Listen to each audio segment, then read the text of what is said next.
테두리를 넣는다든지 기존 사진을 캡처를 한다든지 아니면 사진 안에 어떤 글씨를 넣는 등의 다양한 기능을 다루고 있는 게 포토스케이프라고 합니다.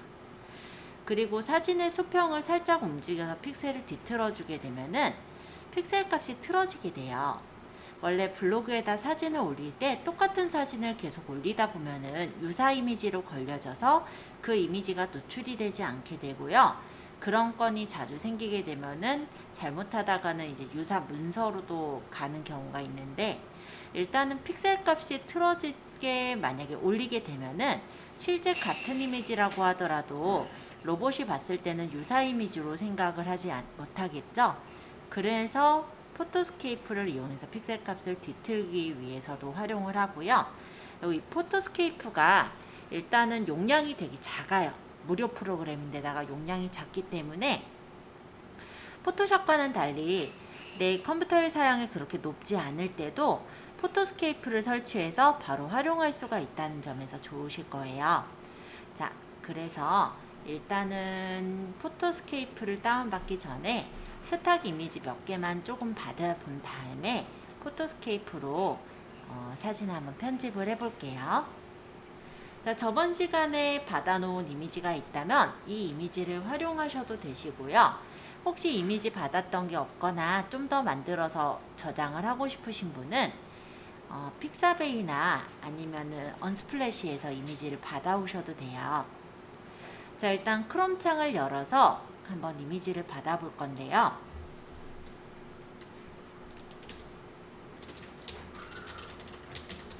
언스플래시 같은 경우는 검색을 할 때 영어로 검색을 하셔야 돼요.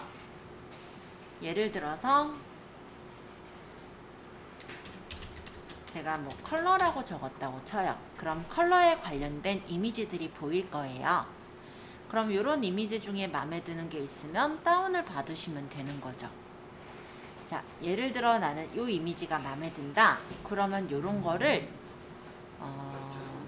괜찮습니다. 마음에 드는 이미지를 선택을 하셔서 다운로드를 받으시면 돼요. 예를 들어 이제 딱 마음에 드는 게 없다.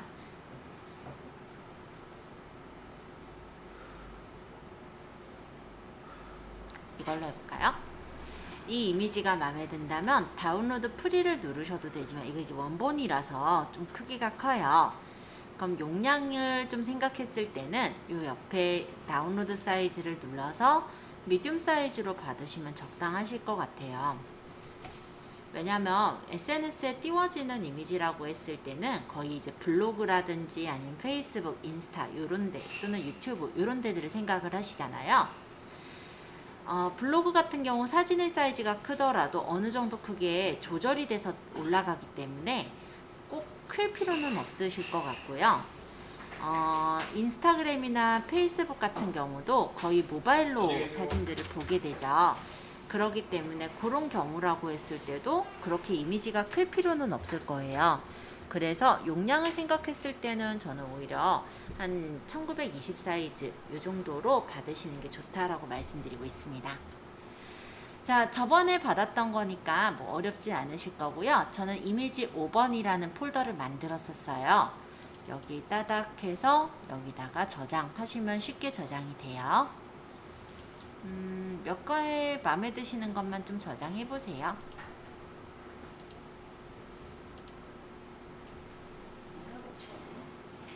저는 컬러라고 적었는데 언스플래시요. 언스플래시. 그러니까 픽사베이도 좋고요. 언스플래시도 좋고 어떤 걸 쓰시든 상관은 없어요. 일단 이미지를 받아보는 거고 제가 적은 이미지는 컬러라고 해서 적었더니 다양한 컬러의 이미지들이 보이죠?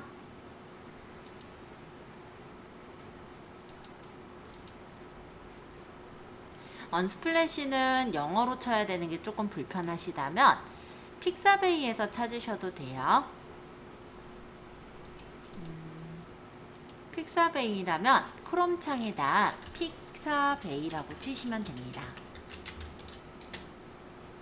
그래서 픽사베이 사이트로 들어가셔서 예제를 다운받으실 수가 있는데 만약에 제가 어린이라고 친다면 어린이랑 관련된 사진들이 보이죠? 이 위쪽에 있는 건 스폰서 이미지로 돈을 내고 쓰셔야 되는 이미지라면 이 밑에 있는 이미지들은 돈을 내지 않고 쓸 수 있는 이미지예요. 그럼 여기에서 마음에 드는 이미지가 있다면 해당 이미지를 선택하셔서 다운로드를 받으시면 되겠죠? 역시 저는 1920 사이즈로 그냥 받을게요. 다만 이 픽사베이에서 받으실 때는 로봇 인증이 필요하신데 로봇 인증을 매번 받는 게 싫으신 분들은 가입해서 쓰시면은 그땐 로봇 인증이 필요 없으세요.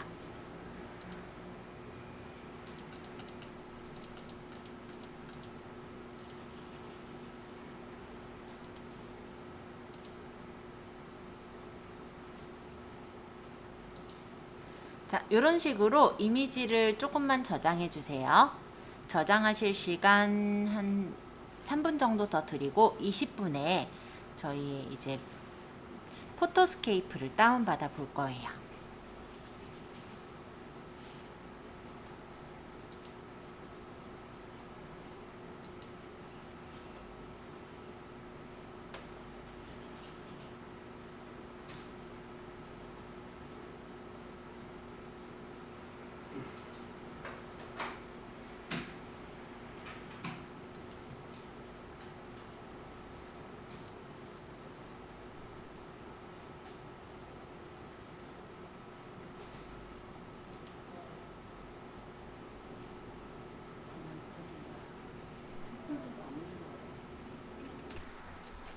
자, 창은 다시 닫을게요.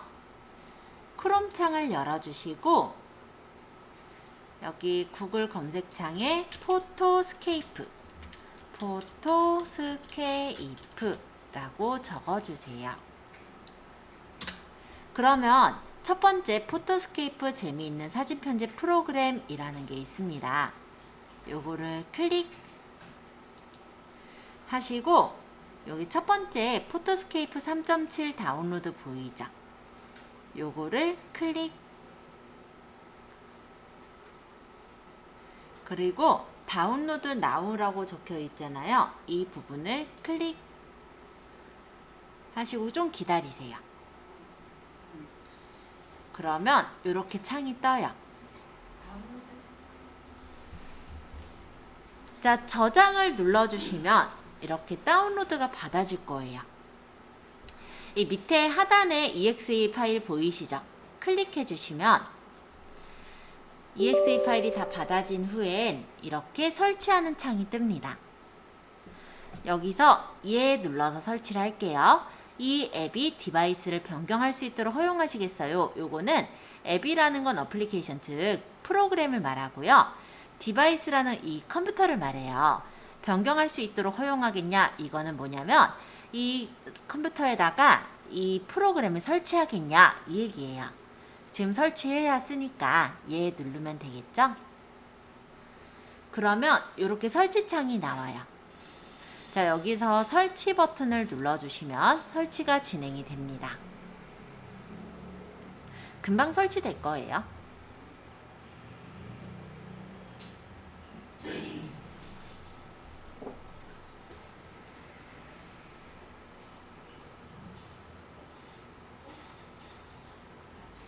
다들 잘 되신 것 같아요.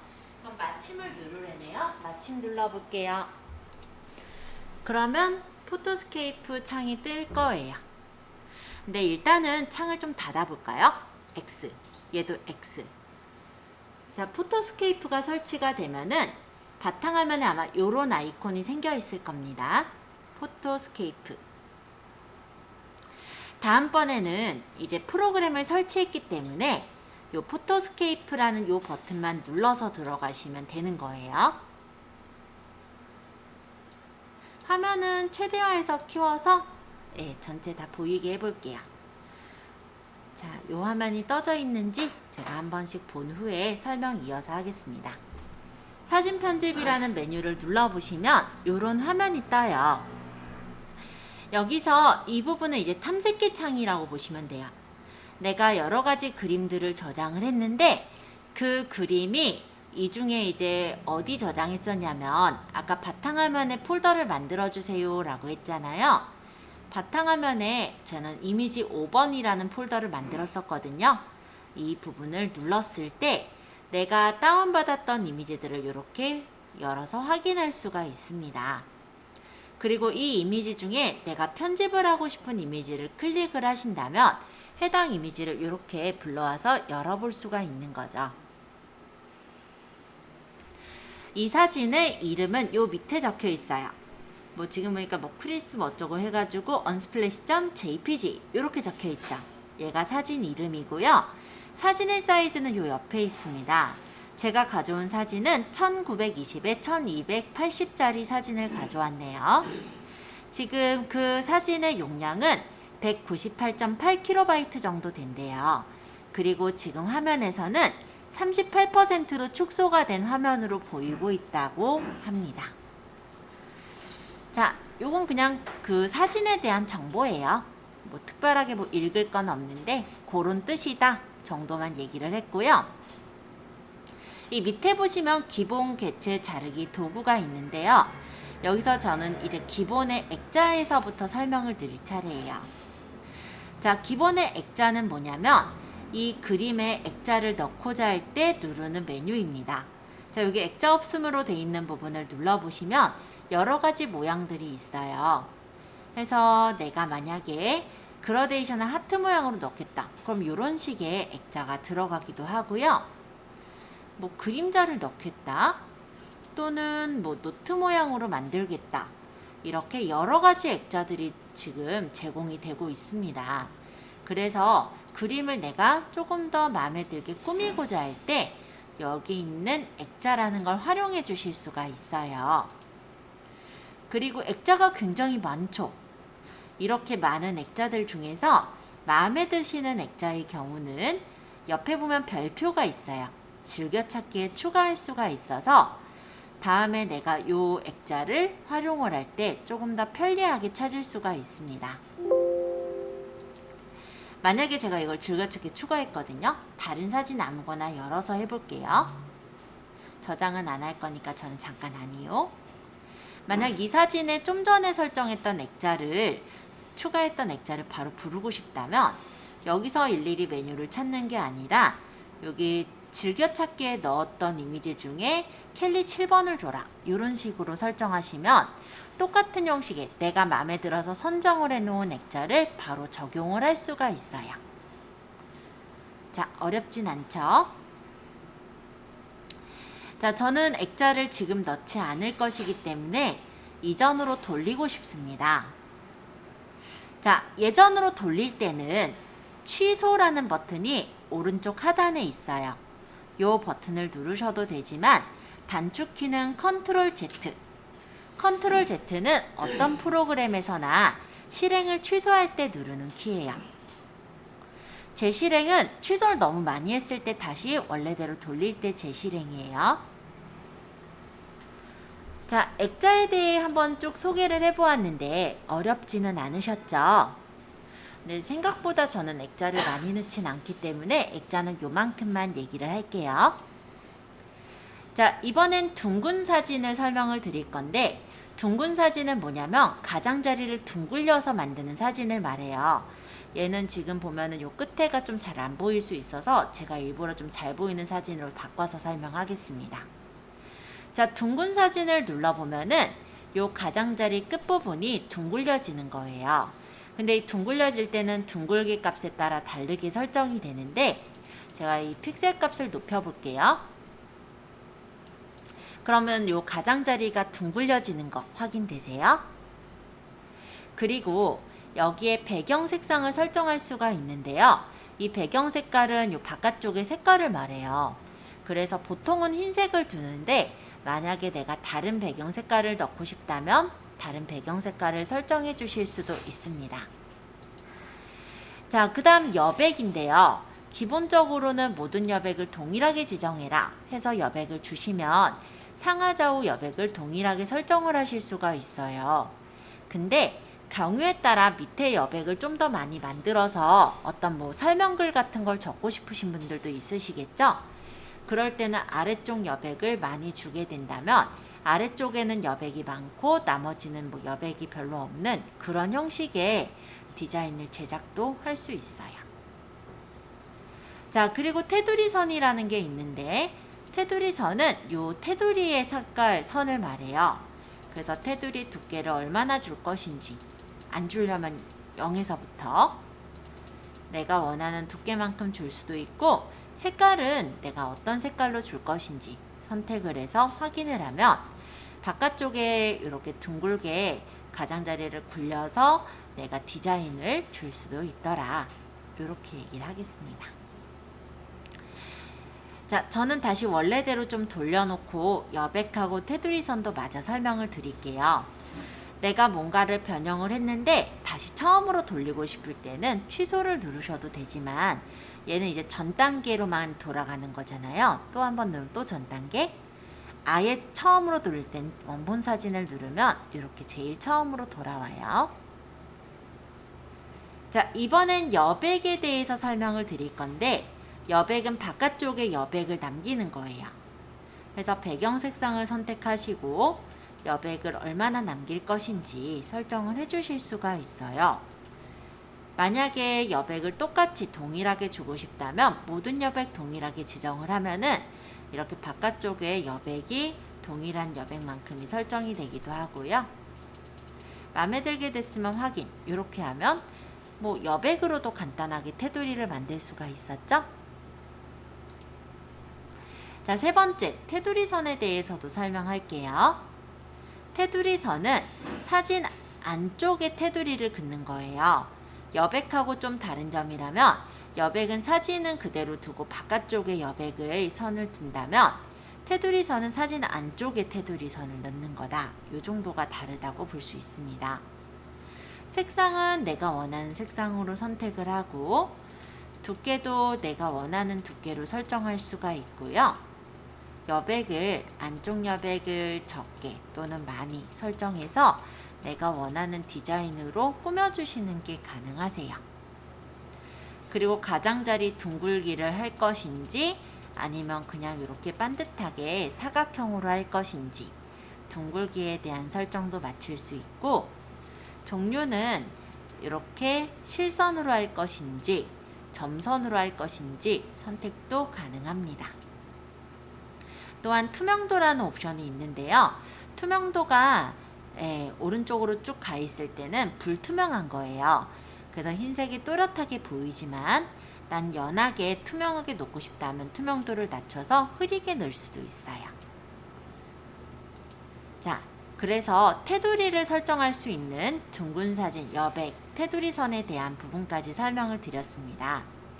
일단은 여기까지만 연습을 해보시고 질문을 받고요. 여기까지 특별히 어렵지 않다면 옆에 있는 메뉴들을 설명드릴 거예요.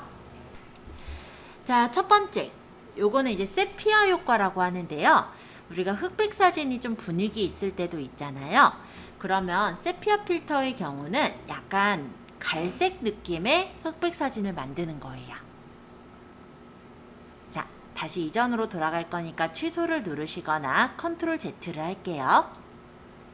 자, 두 번째, 얘는 이제 반디쿠트라고 하는데 약간은 북방색 계열, 그런 색깔의 흑백을 만드는 겁니다. 아까 똑같은 흑백이긴 한데 약간 색깔 톤이 다르죠?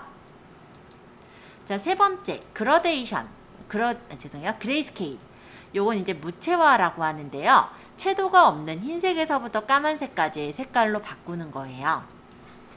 흑백이긴 한데 지금 보시다시피 색상이 없는 흑백으로 나오죠? 취소.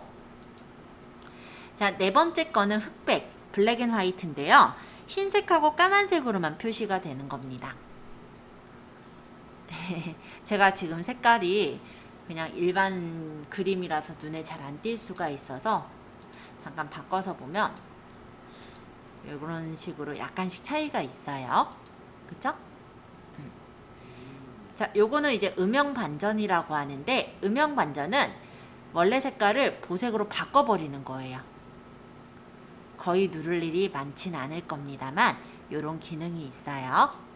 자, 얘네들 간단하게 소개를 했고요. 요 밑에 있는 아이콘들도 안내를 해볼게요. 자, 요 첫 번째 거는 임의 각도로 사진을 회전하는 거예요. 그래서 요거를 누르면 여기 보시면 막대기가 보이죠? 이걸로 이렇게 픽셀을 좀 뒤틀어 줄 수가 있어요. 내가 똑같은 이미지를 그대로 쓰게 되다 보면은 유사 이미지가 되는데, 픽셀을 이렇게 뒤틀어 놓게 되면 그렇게 어색하지 않으면서도 그 유사 이미지가 아닌 걸로 체크가 되거든요. 그래서 그런 용도로 이렇게 휘어줄 수도 있고, 아니면 사진을 찍다가 삐뚤게 찍혔을 때 돌리는 용도로 쓰실 수도 있어요. 자, 그 옆에는 반시계 방향으로 90도 회전, 얘는 시계 방향으로 90도 회전. 그 다음 요거는 좌우를 바꾸는 거예요. 사진이 지금 요렇게 놓이나 요렇게 놓이나 그렇게 크게 달라지는 게 없어 보인다면은 좌우 반전을 해도 상관은 없겠죠? 그 다음 요거는 이제 상하를 바꾸는 거. 자, 여기 있는 메뉴들 일단 10가지 정도를 좀 소개를 해봤네요. 어렵진 않으셨을 거예요. 이제 요 밑에 있는 얘네들 메뉴들을 좀 소개를 할 건데요. 사실 제가 이 중에서 제일 많이 쓰는 건 크기 조절. 아니면 이제 밝기 색상. 요 정도 쓰는 것 같아요. 나머지는 그렇게 많이 쓰는 메뉴들은 아닌데, 그래도 오늘 처음 요 툴을 다뤄보니까 간단하게 소개를 할게요. 응? 어디요? 뽀샤시? 뽀샷 효과. 뽀샤시. 진짜 뽀샤시가 돼요. 제 인물 사진을 안 가져와서 여기, 그죠? 자, 크기 조절부터 얘기하겠습니다. 자, 크기 조절의 경우는 클릭을 했을 때 가로랑 세로 픽셀을 내가 원하는 사이즈로 조절을 할 수가 있어요. 그리고 요 옆에 보시면 이렇게 쇠사슬 모양 같은 게 달려 있는데요. 이건 뭐냐면 가로의 픽셀을 바꾸면 세로도 같은 비율로 조절이 되는 걸 말합니다. 근데 내가 만약에 정확하게 뭐 가로는 뭐 3cm, 세로는 4cm 이렇게 자르고 싶다, 또는 가로는 뭐 500픽셀, 세로는 500픽셀 이렇게 맞추고 싶다 할 때는 가로 세로 비율을 풀어주시면 이렇게 쇠사슬이 끊어져요. 이 상태에서는 가로 세로를 이제 값을 직접 입력해서 넣게 되는데요. 그렇게 된다면 사실 크기가 찌부가 되거나 아니면 길어지거나 이런 상황이 생기겠죠. 가급적이면 요건 풀진 않으셨으면 좋겠어요. 자, 비율이라는 거는 그림 비율대로 조절할 때. 자, 크기 조절은 여기서 보통 조절을 하는데요. 그 옆에 있는 세모는 뭐냐면 우리가 설정을 여기서 일일이 다 맞추기 힘들 때 여기를 눌러서 간단한 설정을 고를 수 있게 돼 있는 거예요. 자, 밝기 색상. 이거는 이제 밝기랑 색상을 조절하는 거예요. 사진이 있을 때 진한 부분의 색상과 밝은 부분의 색상을 보정을 해서 색깔을 보정할 수 있는 효과입니다. 그래서 원래 색상 보정을 하고 이런 맞추는 거는 포토샵에서 하게 되는데요. 그래도 포토샵을 대체할 만큼 어느 정도는 좀 구축이 돼 있어서 아마 활용하시면은 보정 정도는 문제없이 되실 거예요. 자, 옆에 삼각형을 누르면 뭐 밝게 진하게 등에 이렇게 색깔로 설정이 돼서 나와 있으니까 참고해 주세요. 자, 자동 레벨. 이거는 이제 뭐냐면 색상을 자동으로 조정하는 건데요. 이렇게 누르면 그냥 프로그램에서 알아서 자동으로 조절해서 레벨을 맞춰줘요. 근데 여기 세모를 누르면 자동 레벨을 어느 단계로 할 것인지 고를 수가 있습니다. 자동 레벨보다는 본인이 조절하시는 게 아마 더 이쁘게 나오지 않을까 싶네요. 자, 선명하게. 요거는 사진을 선명하게 하는 건데 반지름과 강도를 조절해서 사진을 어느 정도 선명하게 할 것인지 조절할 수 있어요. 근데 선명하다 못해 너무 선명하면은 되게 눈에 거슬릴 정도로 거칠어 보여요. 그렇기 때문에 강도는 약간만 조절해서 너무 좀 흐린 경우만 선명도를 조절한다 생각하시면 될 것 같고요. 반지름과 선명도 값을 조절해 가시면서 어느 정도 내가 좀 더 선명하게 볼 만큼으로 맞춰서 작업하시면 돼요. 선명하게 옆에 세모도 이런 식으로 단계 값이 나와 있어요. 그래서 그런 단계 값으로 선택을 해서 고르셔도 돼요. 자, 필름 느낌. 여기는 필터 효과라고 생각하시면 돼요. 왜 우리 사진을 찍다 보면 필터 효과를 설정해서 약간 어떤 좀 느낌 있는 사진을 만드실 때가 있잖아요. 여기서 제공되는 여러 가지 필터 효과 중에 좀 마음에 드는 필터 효과가 있다면 저장해 놓으셨다가 기억해 놓으셨다가 활용하셔도 됩니다. 사진에 넣는 필터 효과예요. 필름 느낌에서 이렇게 정리되어 있는 부분에서 누르셔도 돼요. 자, 필터. 얘는 비네팅 사진, 오래된 사진 등의 다양한 필터 효과를 가지고 있는데요. 그 중에 종이 질감을 제가 한 개 골라볼게요. 그럼 이런 식으로 어떤 질감이 입혀진 것 같은 그런 느낌을 주죠. 신문 사진으로 하니까 이렇게 망점 효과가 나온다든지 이런 필터 효과들이 들어있는 부분입니다. 별로 저는 누를 일은 없었던 것 같은데 필요하시다면 한번 눌러서 확인해 보시는 것도 나쁘진 않을 것 같아요. 이런 박스 모양도 신기하긴 하죠? 자, 뽀샤시. 네, 진짜 뽀샤시 효과입니다. 그래서 사진을 약간 뽀샤시하게 만들어주는 효과고요. 레벨 값이나 콘트라스트 또는 뽀샤시의 영역을 지정해서 설정할 수가 있어요. 그럼 사진에 뭔가 조금 더 뽀샤시하고 흐려진 게 좀 보이죠? 보통 사진에다간 줄 수는 있겠는데 저처럼 이렇게 이미지에다가는 주진 않을 것 같아요. 자, 역광 보정. 이거는 역광 효과라는 건 뭐냐면 우리가 사진을 찍을 때 햇볕을 보통 등지고 찍으면 얼굴이 까맣게 나오던가요? 그런 게 역광 효과죠? 그걸 보정하는 툴이에요. 참고로 보시면 되겠습니다. 저는 이 중에서 제일 많이 쓰는 건 크기 조절이에요. 그리고 나머지들은 사실 그렇게 많이 쓰진 않는데 밝기 색상 정도는 조절할 만은 할 것 같아요. 눌러서 여기서 보시면 색조를 바꾼다든지 하면 색조가 이게 달라지거든요. 그래서 이런 식으로 색조를 바꾸거나 아니면은 밝기를 조절하거나, 주로 밝기겠죠. 아니면 채도 이런 걸 조절하거나 해서 다른 색감으로 만들어 줄 수가 있다 보니 아마 요거랑 크기 조절 이 두 가지는 좀 자주 쓰긴 하실 것 같습니다. 자, 일단 이쪽에 있는 메뉴들 한 번씩 소개를 해드렸는데요. 역시 적용해 보시면서 질문을 받을게요. 자, 개체에서는 요 6가지 메뉴를 먼저 설명을 드리고 돌아다녀 볼 계획이에요. 자, 일단 첫 번째 그림 메뉴입니다. 자, 이 그림은요, 내가 만약에 로고가 있어요. 그러면 그런 로고를 집어넣으실 때도 활용하실 수가 있고요. 아니면 마음에 드는 그림을 클립보드에 저장했다가 이 그림 안에 붙이고 싶을 때, 그럴 때 활용하실 수도 있습니다. 예를 들어서 이렇게 한번 볼까요? 자, 그림을 눌러서 사진을 눌러요.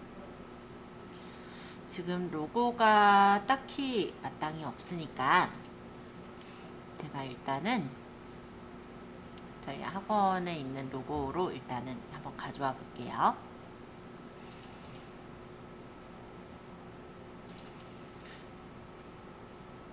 만약에 내가 로고가 있어요. 그럼 해당 로고를 선택을 해서 이런 것도 좋고요. 열기. 그러고 여기서 확인해서 배치를 해주시면 이렇게 로고를 집어넣을 때 활용하실 수도 있어요.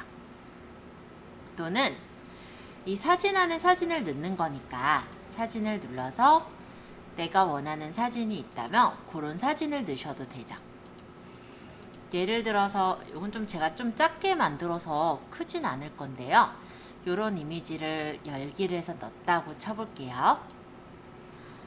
그럼 여기에서 투명도를 조절해서 흐리게 된 다음에 확인하면은 이런 식으로 마찬가지로 로고를 배치해서 넣으실 때 쓰실 수가 있어요.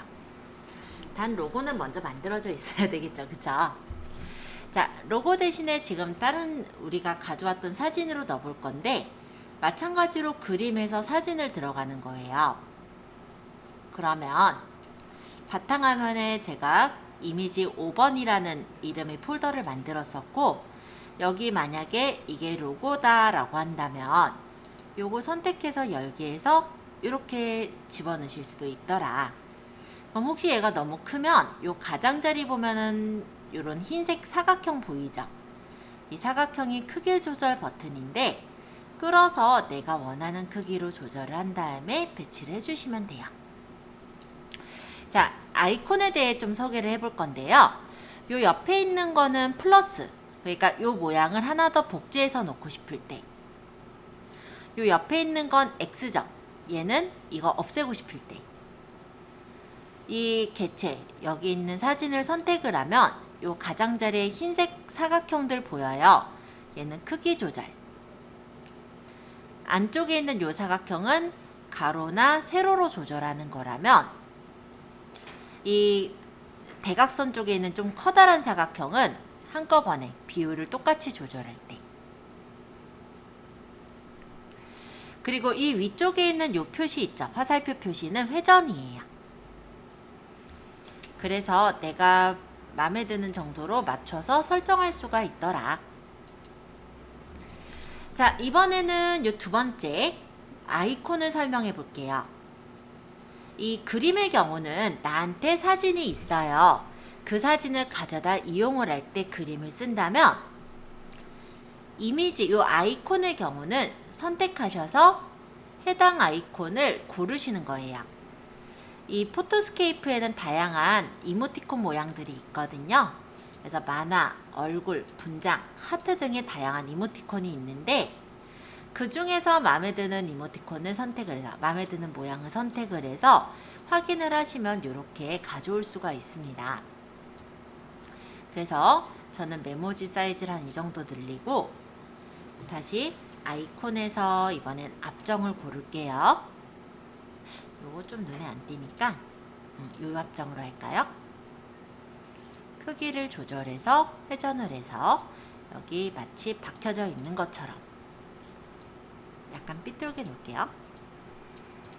요렇게 해놓고, 아직 안 배웠지만 타입 툴로 글씨를 적어서 여기다 배치를 해서 놓는다면 마치 이 글씨가 여기 디자인돼서 적혀진 것처럼 이렇게 보일 수도 있죠. 그래서 이 아이콘에서도 다양한 모양들이 있으니까 참고해 보시면 되겠는데, 뭐 이런 지금 스티커랜다. 요거 뭐죠? 갑자기 생각 안 나요. 스카치 테이프, 그쵸? 요런 걸로 이렇게 붙인 것 같은 디자인도 괜찮아요. 그래서 써먹을 만한 것들은 꽤 있어요, 이 안에. 뭐 연필로 예를 들어서 뭐 하트를 그린 것 같은 이런 느낌도 뭐 나쁘진 않을 것 같고요. 그리고 실상, 여기 이제 꽃 모양, 스탬프, 특수요각, 그리고 표시 기호, 요건 잘 안 써서 숫자. 얘는 어떤 순서 정하는 거 있죠. 예를 들어 레시피 같은 거 할 때 1, 2, 3, 4 이런 번호를 매기잖아요. 그때 다양하게 효과가 있어서 이런 것들 만들 땐 좀 쓸 수는 있을 것 같아요. 일러스트, 크리스마스, 로고, 여행, 기타 등 다양하게 있으니까 참고해 주세요. 자, 그래서 지금은 그림하고 아이콘을 설명드렸고, 요 네 가지 메뉴를 마저 설명드린 후에 제가 돌아다녀 볼 거예요. 자, 세 번째, 말풍선입니다. 말풍선 진짜 말풍선이에요. 사실 제가 많이 쓰는 건 아닌데, 가끔 내가 어떤 만화 같은 그런 느낌을 내고 싶을 때 이런 말풍선도 괜찮을 것 같긴 해요. 디자인들이 다양하게 있어서 말풍선 모양을 선택하시면 되시고, 말풍선의 방향 또한 좌우 상하 내가 원하는 대로 바꿀 수가 있거든요. 그리고 말풍선의 글자는 여기다 적으시면 돼요.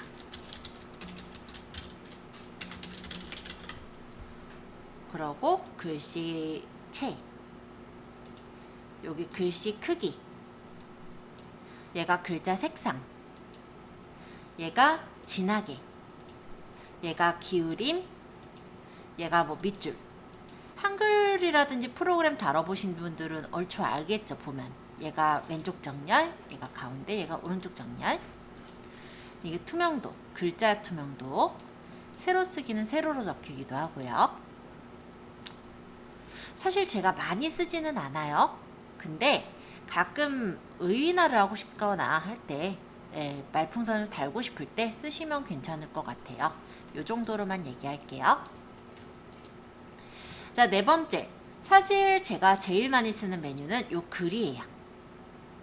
지금처럼 사진에다가 글을 적고 싶을 때가 있어요. 그럴 때 이 글을 이용을 하는데요. 글씨를 여기다 작성을 하고 글씨체,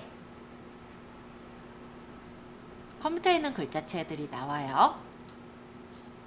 그래서 저한테 있는 글씨체가 여러분들한테 없을 수도 있어요. 글씨체에 따라 다르니까. 그 다음 이게 이제 글씨 크기, 그 다음 이게 글자 색상, 여기까지는 다 똑같죠. 근데 이 부분은 다 똑같으니까 일단 넘어가고, 외곽선과 그림자가 있어요. 그래서 요거 글씨 적은 것에 외곽선을 넣고 싶다면 이렇게 테두리를 내가 원하는 정도로 넣을 수가 있고, 또 그림자도 넣어서 약간 이렇게 눈에 띄게 만들어 주시는 게 가능합니다. 확인하면 이렇게 만들어졌죠? 자, 얘를 오른쪽 하단이나 뭐 이런데 크기 조절 박스로 내가 늘리거나 줄이는 것 또한 가능해요.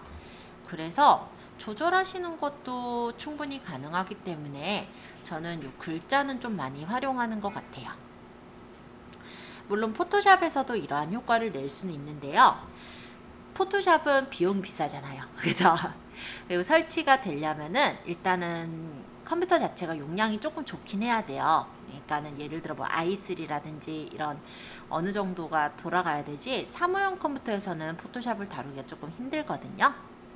근데 이거는 사실 포토스케이프 같은 경우는 용량도 그렇게 차지를 많이 하지 않기도 하고, 또 포토샵에서 이런 효과를 주기 위해서는 우리가 레이어 스타일이라는 어떤 기능을 알아야 되지만, 얘는 그것도 필요 없이 그냥 여기서 외곽선 그냥 누르고 그림자 눌러서 설정만 하면 되기 때문에 편하게 만들 수가 있습니다. 그리고 글씨를 수정하고자 할 때도 얘를 선택을 해서 더블 클릭해도 되고요. 아니면 밑에 보면 리라고 있어요. 얘가 속성 고치기인데 이 부분을 눌러서 글씨의 크기라든지 색상 같은 거를 바꿀 수도 있죠. 근데 얘가 무조건 장점만 있는 건 아니에요. 만약에 내가 한일이라는 글자만 색깔을 파란색을 주고 싶어요. 그건 안 돼요. 그렇게 해야 되는 경우라면 한일만 남겨놓고 확인. 그 다음에 레이어랜다. 이 한일이라는 글자를 복사를 해서 뒤에다 놓고 리. 그래서 여기다가 컴퓨터 학원을 따로 적은 다음에 색깔만 바꾸면 효과는 구현이 충분히 가능하거든요. 그렇기 때문에 일단 일부를 내가 설정을 따로 해가지고 색깔을 못 바꾼다. 요거는 일단 단점이긴 하지만 충분히 해결할 수 있는 단점이라 단점이라고 생각이 들진 않네요. 그냥 약간 불편할 뿐. 물론 이렇게 색상을 바꿀 수 있는 툴이 있긴 있어요. 요 밑에 보시면 리치 에디터라는 게 바로 그건데 저는 안 써요. 여기서는 내가 원하는 부분을 예를 들어서 한일 컴퓨터 학원이면 컴퓨터라는 글씨만 내가 파랗게 넣겠다. 가능합니다. 하지만 이걸로 설정해서 만든 글씨는요. 이걸 늘릴 수도 없고, 늘릴 때는 여기서만 늘려야 돼요. 그러니까 72 이상으로 늘릴 수가 없는 거죠. 게다가 안 이뻐요. 여기처럼 테두리도 주고 싶고 그림자도 주고 싶은데 그게 안 돼요. 그래서 얘는 안 써요. 차라리 얘는 내가 늘리고 싶은 대로 늘릴 수가 있고요. 그리고 글씨도 그냥 내가 테두리 안 주려면 테두리 풀면 되고, 그림자 안 주려면 그림자 풀면 되고, 내가 원하는 대로 세팅을 할 수가 있기 때문에 리치 에디터보다는 저는 글을 더 좋아합니다. 자, 요것도 그냥 있으니까 설명하는 건데요. 심볼이라고 해서 특수문자 기호 같은 것들이에요. 근데 요런 걸 보통 쓰지는 않죠? 모르겠어요. 따옴표 정도는 쓸라나? 뭐 활용한다면 가끔 쓸 수는 있을까요? 근데 뭐 그 외에는 별거 없어서. 그래서 여기서 제가 제일 많이 쓰는 이 6개 툴 중에서 많이 쓰는 거는 간단하게 말하면 뭐 아이콘 또는 제일 많이 쓰는 건 글. 이 T자 이걸 제일 많이 쓴다고 보시면 될 것 같아요.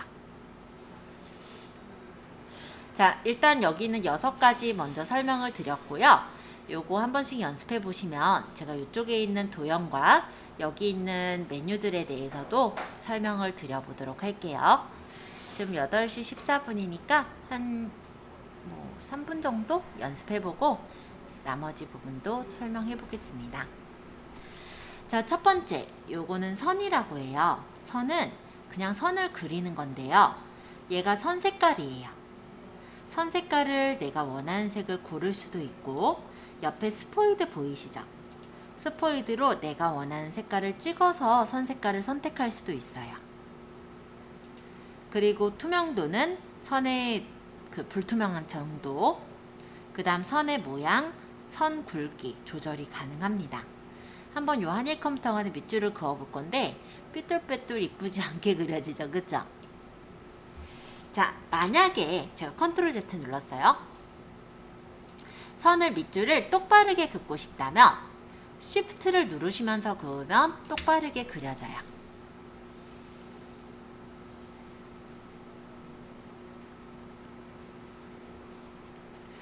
자, 선을 설명드렸고요. 이번에는 그 옆에 있는 직선을 설명할게요.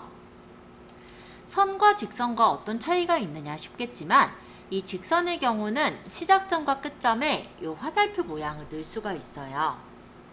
그래서 내가 만약에 처음 점은 네모나고 끝점은 세모나게 하겠다 하면은 이런 걸로 골라서 이렇게 그려주셔도 돼요. 색깔은 내가 빨간색으로 하겠다. 그럼 이렇게 그리면 되죠. 그쵸? 내가 원하는 대로 모양을 선택해서 그릴 수가 있고요. 직선으로 그리는 게 가능하네요. 만약에 수직, 수평으로 그리고 싶으실 땐 Shift를 누르면서 그리면 수직이나 아니면 수평으로 그릴 수가 있어요.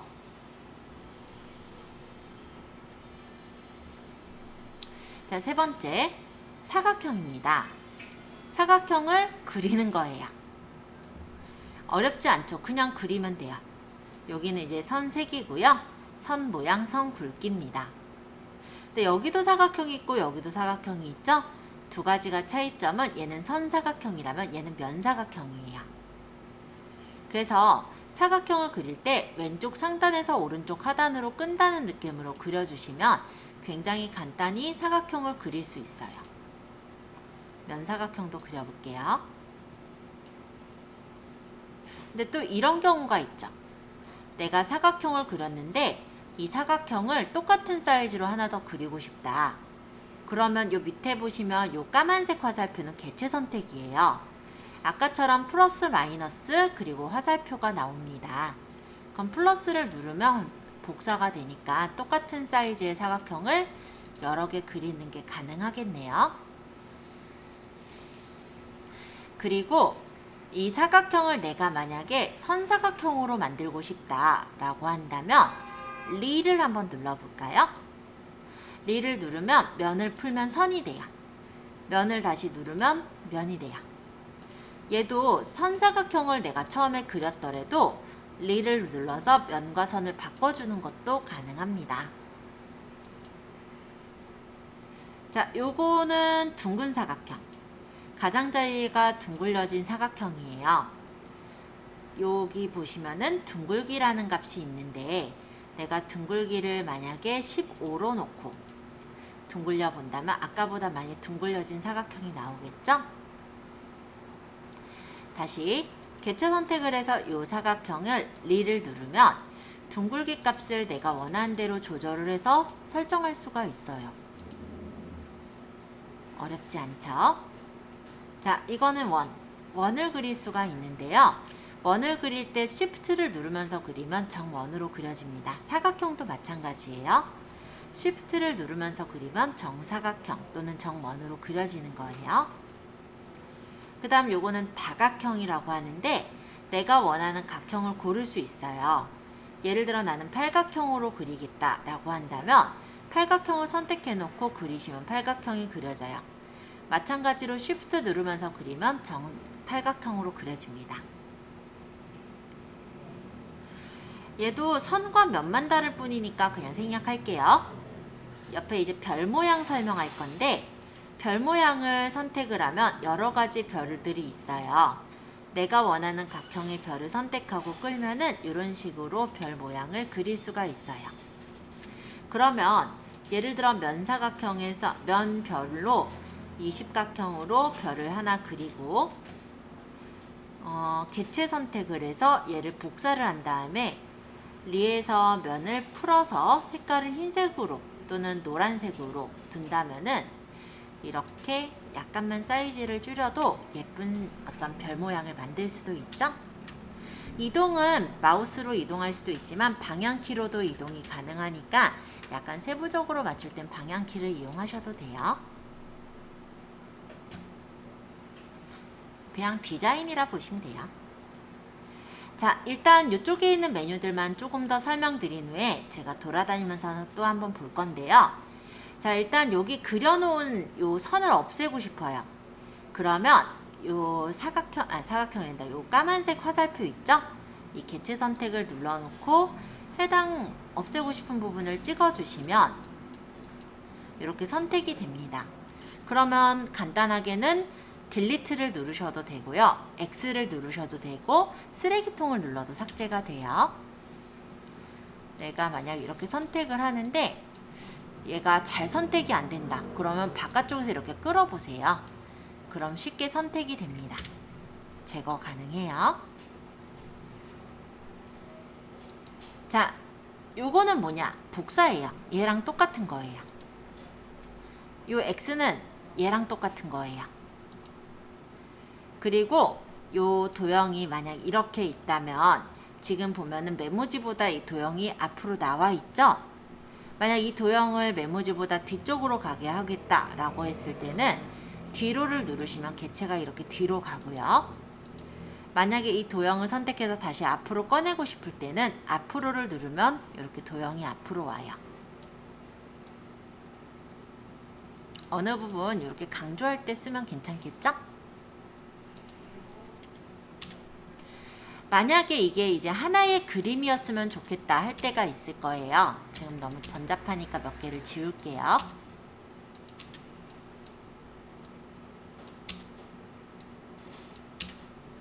만약에 내가 이런 디자인을 만들었어요. 이거가 이제 하나로 디자인이 완성이 됐으면 좋겠다라고 한다면 얘네들은 지금 다 개체라서 움직여지는데 이거를 이제 하나의 그림으로 만들 때 쓰는 게 개체 접착이에요. 이걸 눌러버리면 이게 도형이 완성이 됐기 때문에 더 이상 수정이 안 돼요. 자, 개체 접착은 그래서 가급적이면 제가 누르라고 하진 않아요. 그러니까 한 번씩 연습해 보시면서 질문 주시면 되고요. 일단은 도형에 대한 것들과 여기 있는 위쪽에 있는 메뉴들만 보시면 될 것 같아요. 개체 접착은 설명은 일단 드리긴 했는데 이런 기능이다 라는 것만 알려드리려고 설명을 한 거예요. 저도 사실 많이 누르질 않습니다. 자, 여기 있는 메뉴를 다 보고 나서는 자르기랑 도구에 대한 것도 설명을 드릴 거거든요. 그래서 제가 3분 정도 일단 드려볼 테니까 연습해 보시면서 질문을 받도록 할게요. 근데 이 상태에서 자르기로 넘어가면 이 부분들이 좀 당황스러울 수가 있을 것 같아요. 그래서 자르기로 넘어가기 전에는 개체 접착을 누르시거나 원본 사진으로 돌려놓고 하시면 좀 더 나을 것 같습니다. 개체 접착은 개체를 하나로 만들어 버리는 거예요. 그러니까 하나의 그림으로 만든다 생각하시면 돼요. 더 이상 수정이 안 되는 상태가 됐어요. 자, 자르기로 가볼게요. 자르기에서는 자유롭게 자르기가 있고요. 자르기 비율들을 여러 가지 제공을 해주고 있습니다. 일반적으로 인스타그램이나 아니면은 우리가 페이스북 같은 그런 SNS에서는요. 1대1 사이즈의 이미지를 많이 활용하게 되고요. 내가 원하는 사이즈로 자르고자 한다면 자르기 비율 크기 지정해서 원하는 사이즈로 잘라낼 수가 있어요. 예를 들어 1대1로 자를 거면 1대1을 선택하시고 1대1로 자를 영역을 잡은 다음에 엔터를 치시면 아주 쉽게 잘려지죠? 그러면 내가 만약에 이후에 요만큼만 만약에 내가 잘라서 써야 돼요. 그러면 여기에서 자유롭게 자르기로 원하는 만큼만 잘라서 쓰셔도 돼요. 근데 나중에 타이틀을 제작을 할 땐 사이즈가 정해져 있어요. 내가 원하는 사이즈가 예를 들어서 966에 뭐 300픽셀이다. 그러면 자르기에서 원본 여기 자르기 비율 크기 지정이라고 있거든요. 요걸로 966에 세로는 300으로 자를 거야. 요렇게 확인해 주시면 요런 식으로 영역이 생기고 원하는 부분에 맞춰서 엔터 누르면 그 사이즈로 자르실 수도 있어요.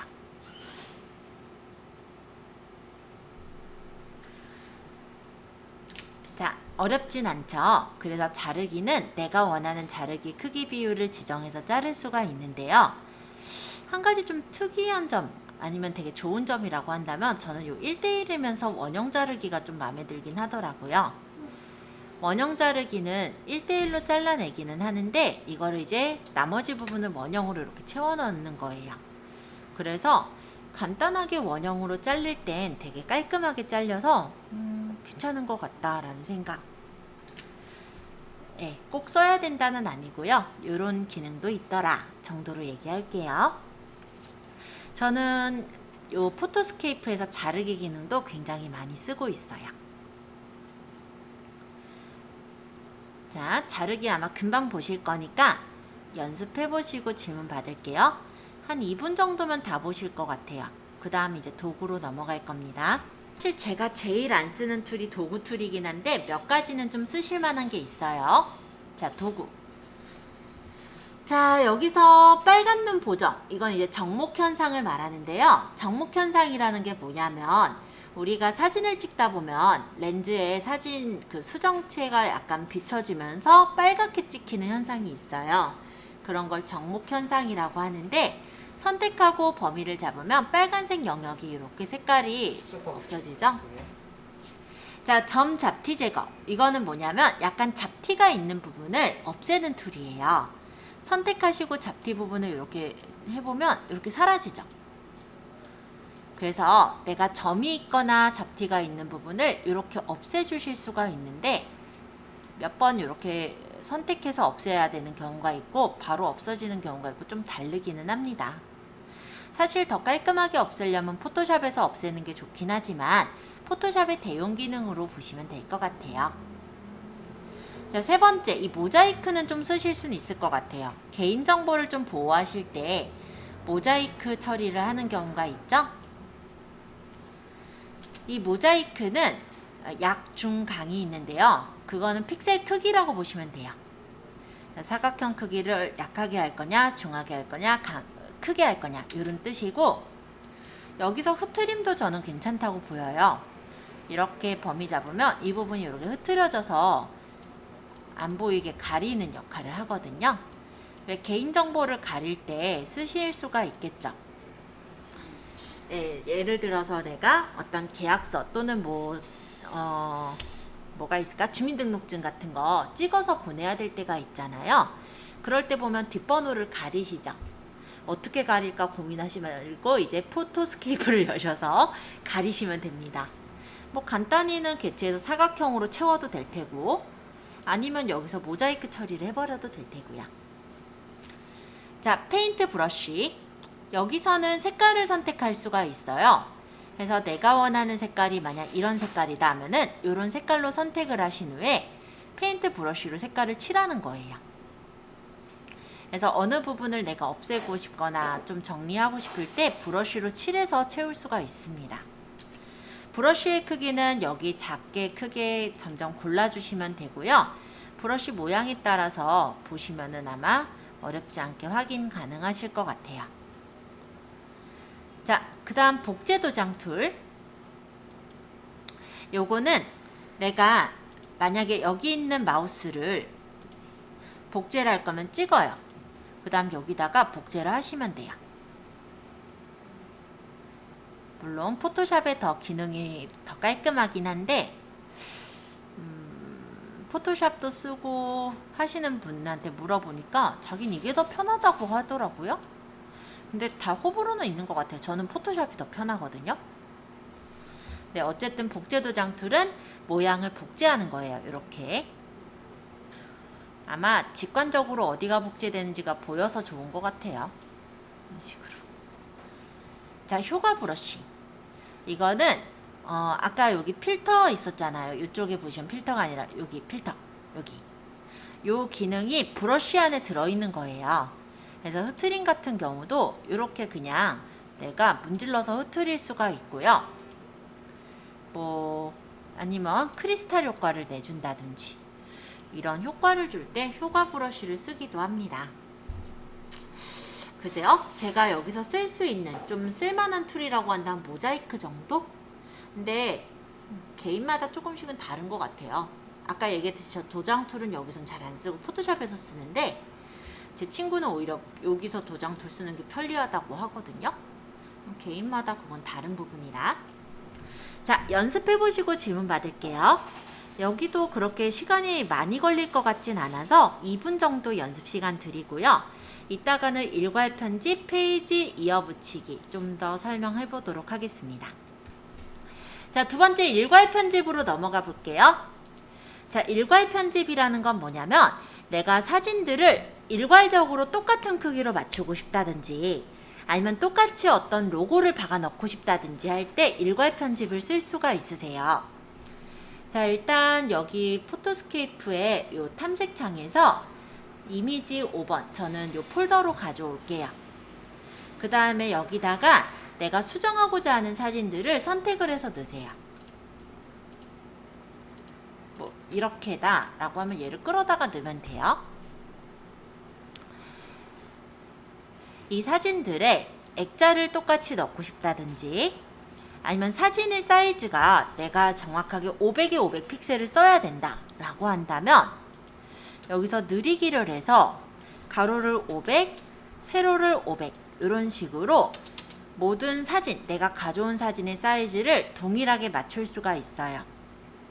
대신에 이렇게 맞추게 되면 원래 길다란 사진을 줄이거나 조절을 한 거잖아요. 그러니까 조금 찌부가 되거나 길쭉해지긴 하겠죠. 자, 그 다음 필터.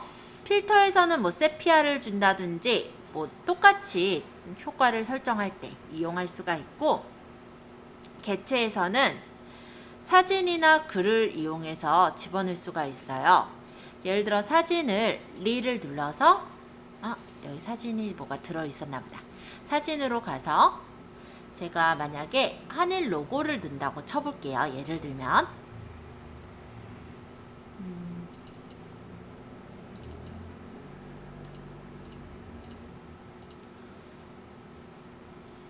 얘가 너무 이미지가 어디 있는지가 안 보이네.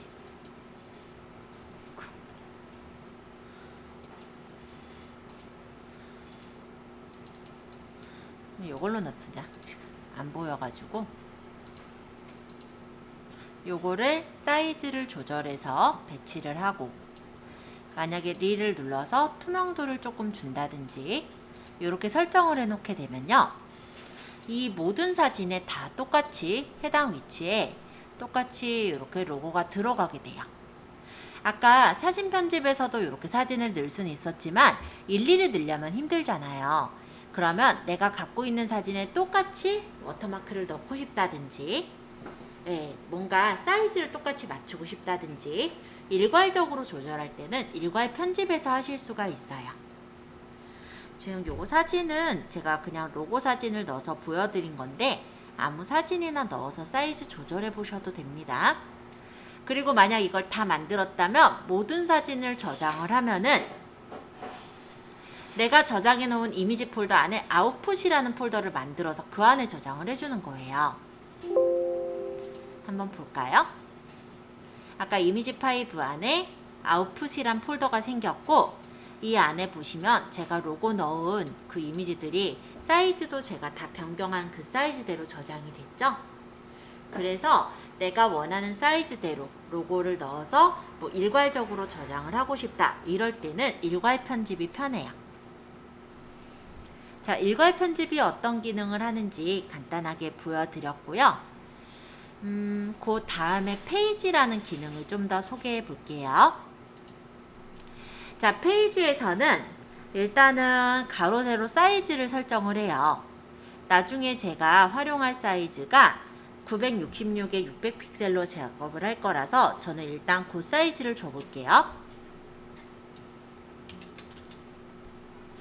화면이 지금 100%로 크게 보이는데 조금 줄여서 보죠. 요 정도 화면에다가 내가 어떻게 레이아웃을 배치할 것인지를 이렇게 선택을 하고,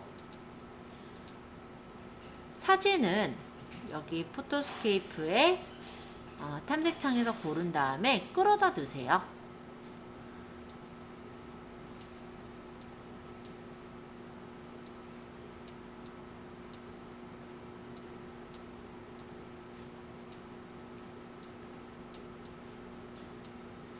자, 이런 식으로 해서 어떤 레이아웃을 내가 원하는 대로 배치를 할 수가 있고, 얘를 만약에 내가 사진 편집하러 가기를 누르면 사진 편집 메뉴로 와요.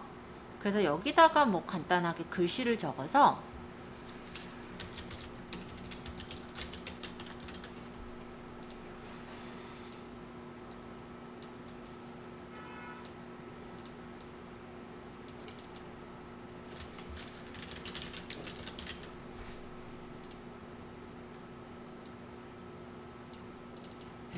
너무 두껍죠? 여기.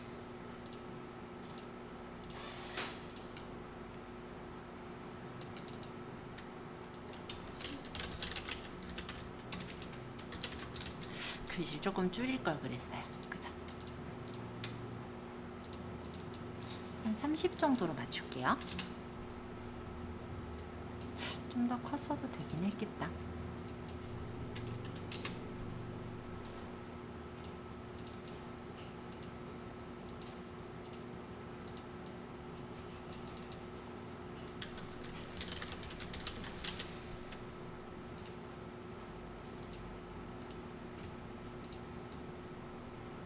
자, 예를 들어 이렇게 만들어서 저장을 해두면 하나의 어떤 레이아웃 모양으로 배치를 꾸며서 만들 수가 있죠. 그래서 이것도 나쁘진 않아요. 써먹어 보면 괜찮은 그런 툴인 것 같습니다.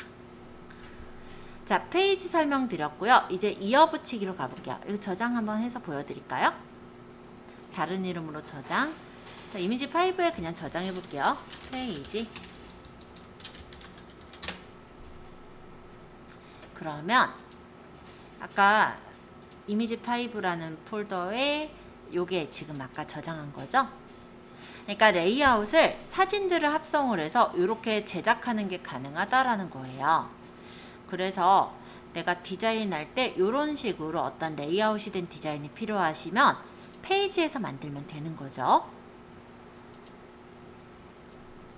자, 세 번째, 이어붙이기를 볼게요.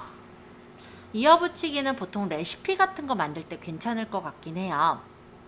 만약에 여기서 1번 이미지를 넣고 2번 이미지를 넣고 이때 넣을 때 밑으로 배치를 할 건지 옆으로 배치할 건지를 고르고요. 기준 크기를 조절해 보면 이런 식으로 배치가 되죠.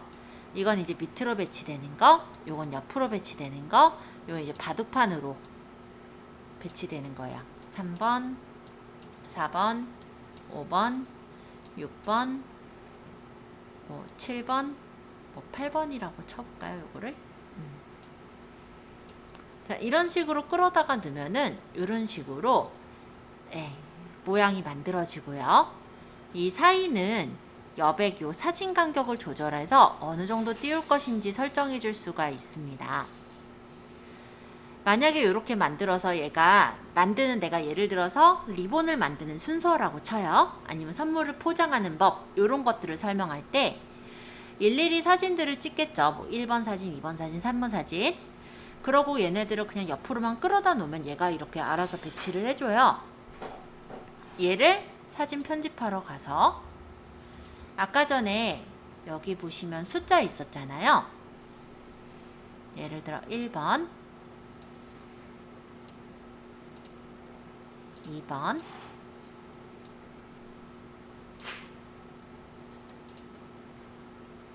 3번 이렇게 만들면서 밑에다가든 위에다가든 디자인으로 그 레시피에 대한 설명들을 달면 되죠.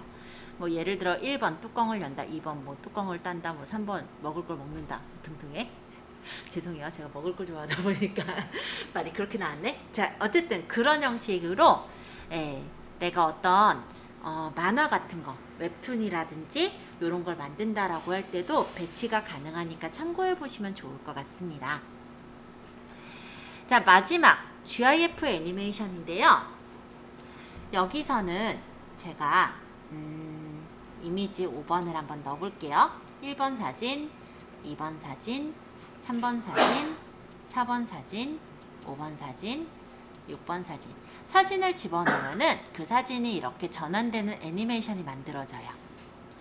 여기서는 내가 원하는 사이즈로 조절해서 맞출 수도 있고, 아니면은 첫 번째 사진 크기에 맞추는 것도 가능합니다. 여기서 이제 크기 조절하는 거예요. 그리고 표시 시간이 여기서 0.5초로 돼 있는데, 시간은 내가 원하는 대로 바꿀 수 있어요. 1초가 100이에요. 그러면 100으로 놓으면은 얘가 1초 동안 보여졌다가 다음 사진 이렇게 바뀐다는 거겠죠? 그리고 이 사진을 넣을 때요. 1초, 2초, 3초 내가 원하는 대로 설정을 따로따로 줄 수도 있어요. 그러면 만약에 첫 번째 사진 바뀌는 거는 표시 시간을 내가 2초로 주겠다 하면 200을 적으면 되고요. 나머지는 1초로 하면은 얘는 2초 동안 보여주고 나머지는 1초 만에 전환되는 애니메이션이 되겠죠? 시간을 좀 조절해서 보기 위해서 얘네들은 한번 표시 시간을 제가 50으로 맞춰 볼게요. 그러면 얘는 2초 동안 보이고 나머지는 0.5초로 보이니까 짧게 금방 바뀌죠. 그리고 여기서 만약 효과를 줄 때 얘는 위쪽으로 전환되게, 얘는 아래로 전환되게, 뭐 얘는 예를 들어 왼쪽으로 전환되게, 얘는 뭐 오른쪽으로 전환되게 하겠다, 뭐 얘는 흰색으로 전환되게 하겠다 하면은 뭔가 그래도 되게 있어 보이는 애니메이션이 돼요. 사실은 뭐 아무것도 없는데 그쵸? 이렇게 해서 저장만 하면은 이게 이제 애니메이션으로 만들어지는 거예요.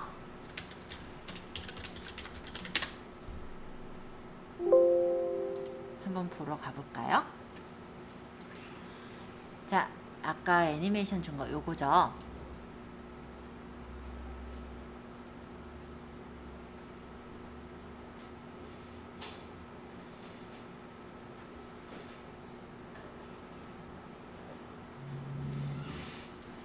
다만 이 애니메이션을 만들 때는요, 이미지 파일 형식이 어떻게 되냐면 JPG가 아닌 GIF로 저장이 돼요. 근데 GIF는 색상을 훨씬 덜 나타내요. 한 256색상? 요거밖에 나타나지 않기 때문에 아마 자세히 보시면 아시겠지만 좀 깨져 보일 거예요. 이미지가 깔끔하게 안 보이고 뭐 점 같은 게 조금 보일 수가 있는데 그거는 GIF의 특징이라고 보시면 될 것 같습니다. 그래서 움자를 만들 땐 크게 만들진 않고요. 보통 이렇게 조그맣게 해서 만드는 경우가 많아요. 조그만하면 그렇게 티가 안 나잖아요. 그리고 용량도 큰 이미지로 저장하면은 용량이 꽤 크기 때문에 작게 해서 배너 용도로 만드는 경우가 있죠. 자, 일단은 제가 여기까지 일괄 편집, 페이지, 이어붙이기, GIF 애니메이션을 다 설명을 드렸는데요. 좀 재밌는 효과를 하나 보여드려 볼까요? 제가 사진 편집에서 새 창을 하나 만들게요. 가로는 그냥 저는 800에 600으로 800? 그냥 500에 500으로 해볼까요? 저장 안 할 거니까 아니요. 여기다가 타입 툴로 네이버라고 적고 색깔은 녹색, 네이버니까. 이거 외곽선과 그림자는 빼고 이렇게 배치를 할게요. 그 다음에 사각형을 색깔은 역시 네이버 검색창 같은 느낌이 나오게 하려면 그린으로 이렇게 검색창을 만들고 너무 두껍다. 한 이 정도 할까요? 이 정도? 그 다음에 검색 버튼은 약간 굴려진 둥근 사각형으로 만들고 싶어요. 그래서 이렇게 검색 사각형. 이것도 너무 굴려졌네요. 아까 설정한 값들이 있다 보니까, 그죠? 약간만 굴릴 거니까 한 이 정도만 굴릴게요. 이런 식으로 만들어서 여기다가는 검색이라고 글씨를 적을 거예요. 그러면 타입 툴로 검색. 검색이란 글씨는 흰색으로 살짝 그림자를 줘서 연하게 글씨가 약간 입체감이 있어 보이게 만들고 배치를 해 놓겠습니다. 자, 여기다가요, 제가 타입 툴로 한이라고 적고요. 이제 글씨를 적는 것처럼 하기 위해서 까만 색깔로 글씨를 적을게요. 글씨체는 그냥 좀 일반적인 글씨체를 활용해 볼까 하는데, HY 경고딕 좀 두껍나요? 그러면 그냥 저는 그냥 이쁘게 엽서체로 할게요. 글씨는 마음에 드는 글씨체 쓰시고 사이즈를 적절히 조절한 다음에 이렇게 배치를 해요. 그러고 일단 저장할까요? 얘는 이미지 5에다 그냥 1이라고 저장할게요. 그 다음 요 한이라는 글자를 리를 눌러서 뒤에다 1 적어요. 그 다음 확인, 저장, 다른 이름으로 저장 2번. 그 다음 얘를 다시 리 눌러서 컴, 오타가 나냥 컴 확인 해서 저장, 다른 이름 저장, 얘는 3번. 그 다음 여기다 다시 리 눌러서 퓨 해서 확인, 저장, 다른 이름으로 저장 4번. 그 다음 얘를 다시 리 눌러서 터 확인, 저장, 다른 이름으로 저장 5번 저장. 그 다음 리 눌러서 학 확인, 저장, 다른 이름으로 저장 해서 얘는 6번. 자, 다시 리 눌러서 뒤에다 원 적고 확인, 저장, 다른 이름으로 저장 그래서 얘는 7번.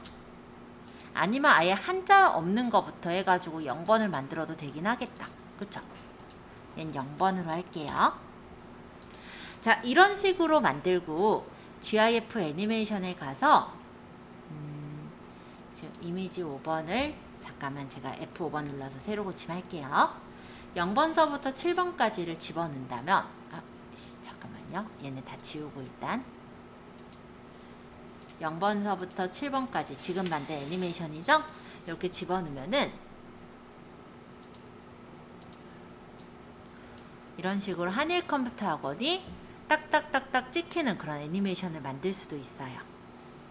초가 너무 좀 지루하니까 저는 이걸 표시 시간을 0.5초, 즉 50으로 맞춰볼게요.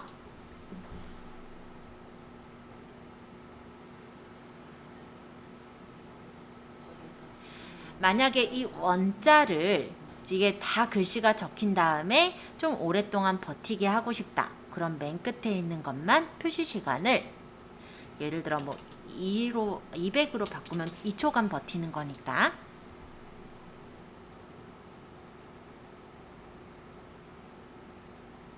요런 형식으로 만들고 저장을 한다면 요런 애니메이션이 만들어지겠죠. 그래서 얘가 뭐라고 하냐면 하나하나의 프레임으로 이루어진 애니메이션이라 해서 프레임 애니메이션이라고 해요. 근데 별다른 건 아니고 지금 보면 되게 신기해 보이는데 원래 그냥 한 개씩 그림들을 만들어 놓은 거예요. 그 그림을 한 개씩 그냥 보이게끔만 해놓으니까 되게 딱딱딱딱 적히는 것 같고 되게 신기하죠? 요런 형식으로도 만들 수 있어요. 일단 색깔을 별로 안 썼기 때문에 이런 경우는 아까 전에 사진을 그냥 집어넣은 거에 비해서 훨씬 깔끔해 보이기도 하고요. 그리고 뭔가 뭐 특이하고 있어 보이기도 하죠? 그런 역할로 만들기도 합니다. 저장해 볼게요.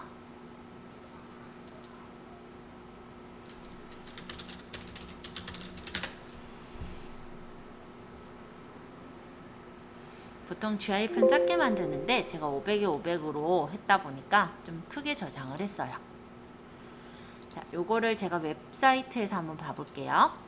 연결 프로그램을 뭐 굳이 더블 클릭해서 열어도 되지만 인터넷에 한번 본다고 해보면 이런 식으로 딱 적혀서 보이겠죠? 뭐 나중에 뭐 검색에다 체크하는 모양을 해서 뭐 한일 컴퓨터 학원하고 체크하세요 이렇게 해도 되는 거고, 그거는 아이디어대로 하시면 돼요. 자, 오늘 이렇게 해서 이 포토스케이프를 다루는 여러 가지 방법을 좀 활용을 해보았는데요. 시간이 9시가 좀 더 지나버렸네요. 다음 시간에는 이거를 이용해서 우리가 직접 블로그에 타이틀을 제작해서 끼워 넣어 볼 거예요. 그래서 집에서 혹시 연습하실 수 있다면 연습 좀 해보시면 좋을 것 같습니다.